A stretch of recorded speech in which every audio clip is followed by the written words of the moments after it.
Good morning, everyone. My name is Mighty Stream, and I'm going to do your May the 24th just for today in a meditation. If you need to reach me, feel free to do so at recoveryofhope21@gmail.com. The title of the meditation for today is Risking Vulnerability. As we grow, we learn to overcome the tendency to run and hide from ourselves and our feelings. That comes from the basic text, page 85. It says, rather than risking vulnerability, many of us have developed habits that keep others at a safe distance. These patterns of emotional isolation can give us the feeling we are hopelessly locked behind our mask. We used to take risks with our lives. Now we take risks with our feelings. Through sharing with other addicts, we learn that we are not unique. We do not make ourselves unduly vulnerable simply by letting others know who we are, for we are in good company. And by working the 12 steps of the NA program, we grow and change. We no longer want or need to hide our emerging selves. We are offered the opportunity to shed the emotional camouflage we developed to survive our active addiction. By opening ourselves to others, we risk becoming vulnerable, but that risk is well worth the rewards. With the help of our sponsor and other recovering addicts, we learn how to express our feelings honestly and openly. In turn, we become nourished and encouraged by the unconditional love of our companions. As we practice spiritual principles, we find strength and freedom, both in ourselves and in those around us. We are set free to be ourselves and to enjoy the company of our fellow addicts. Just for today, I will openly and honestly share with another recovering addict. I will risk becoming vulnerable and celebrate myself and my friendship with other NA members. I will grow. Let's take a moment of silence, followed by the we version of the Serenity Prayer. Moment of silence now, please.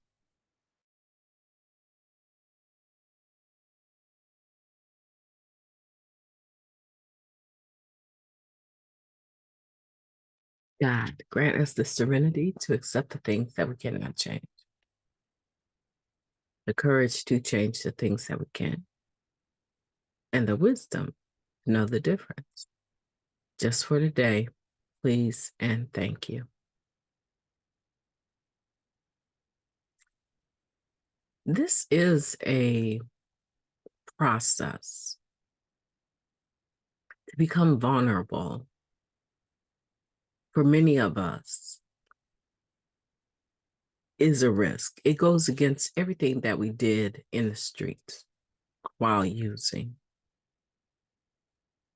Now, we were vulnerable, but we probably had our antennas up in such a way that everything was considered a threat.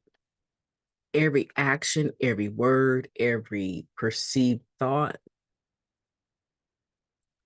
was considered a threat and detrimental to our using. So there was a tendency to have our feelings on our sleeves and check everything and everybody. Like, I don't know what you think you're doing. What are you doing? Right? There was a tendency to be argumentative,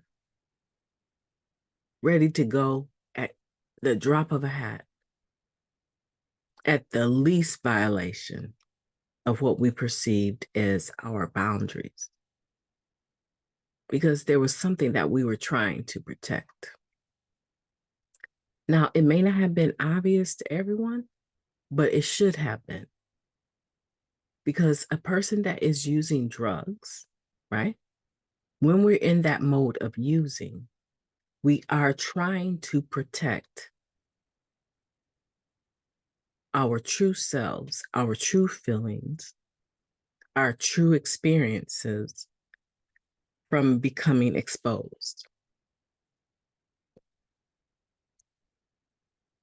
using the drug to change our perception about what was going on and hopefully convince others that something else was going on and not really exposing our true self, our true nature, our true issues to them. However, just by using alone, that in itself is a statement that something else is going on, because using the drug is just a symptom of our disease of addiction.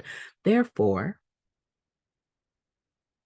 when we get clean, we come into the program, and now we're talking about sharing in meetings, getting a sponsor, coming early and staying late, 90 and 90. All of this goes against the way that we operated while we were in active addiction. But the truth of the matter is, even if we didn't intentionally plan to be vulnerable, we were, because we were risking our lives every time we took one more. Every time we put ourselves in the cut, we were risking our lives. We were vulnerable, whether we want to acknowledge that or not. We were taking risk, whether or not we want to acknowledge it. You can call it any other word you want, but at the end of the day, that's a fact. So when we come into the program, now we're taking risk with our feelings. Now we're risking taking our feelings off of our sleeves and explaining them. Now we're risking exposing our two faces in one heart, right? Now we're risking letting people know exactly what's going on with us. And it is a process. You can find, I've done it and I continue to do it. I just shared in a meeting and I just said, I don't have a lot of clean time coming up on 30 years in August. I don't have a lot of clean time compared to some of my, predecessors. And they got me, every time I talk to them and start mentioning all this extra literature that we've gotten lately, the Living Clean book, the guiding principles, the spiritual principle a day. Every time I talk about all this other stuff that I've collected, talking to some of my predecessors, they'll tell you about the days, which I do remember as well. But for me, I've always had access to a basic text, but they'll talk about the days where it was just a white little book, right? Explaining, some very basic things about the program. And pamphlets. Pamphlets were adored because they were pieces of the literature that you could keep with you, right? So their ideal of having all this extra stuff to, even for some of them, even having the flat book, right? The working guide for the steps is too much. They don't have a level of openness when it comes to that. So I have to be careful sometimes, even when I'm dealing with old timers,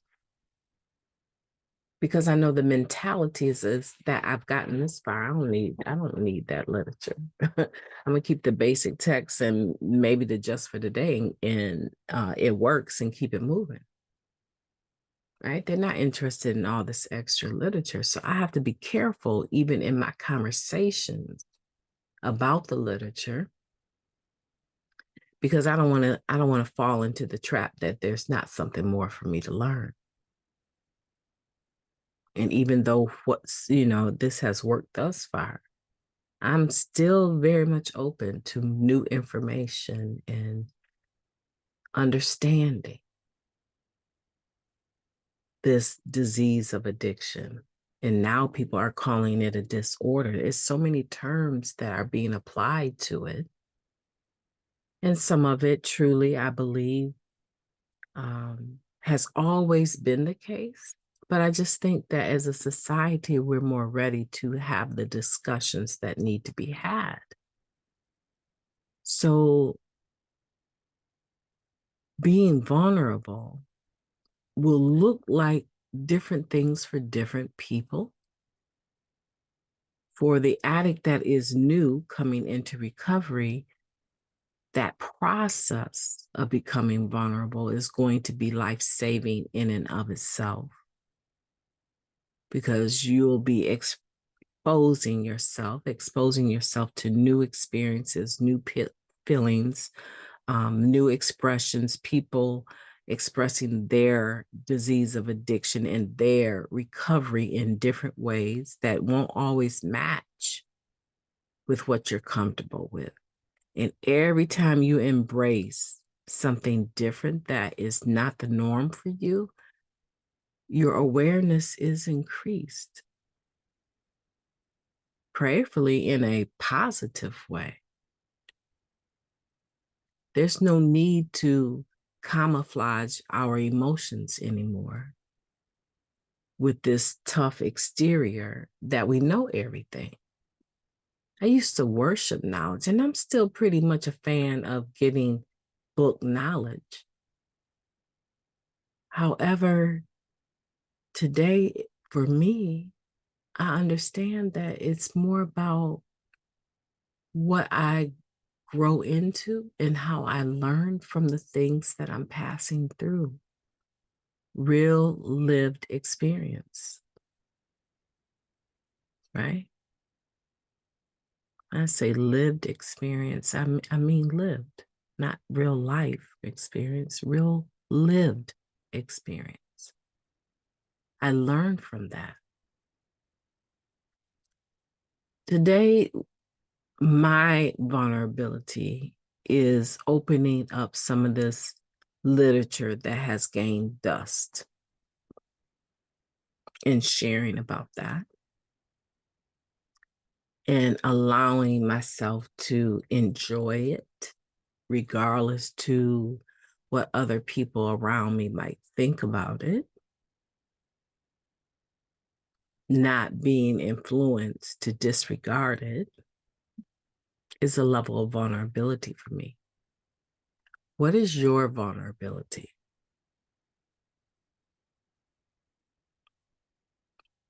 And figure that out. What is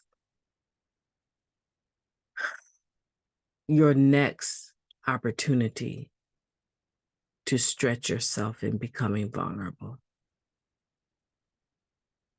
Because more than likely, if everything you have done has gotten you to where you are this morning as you're listening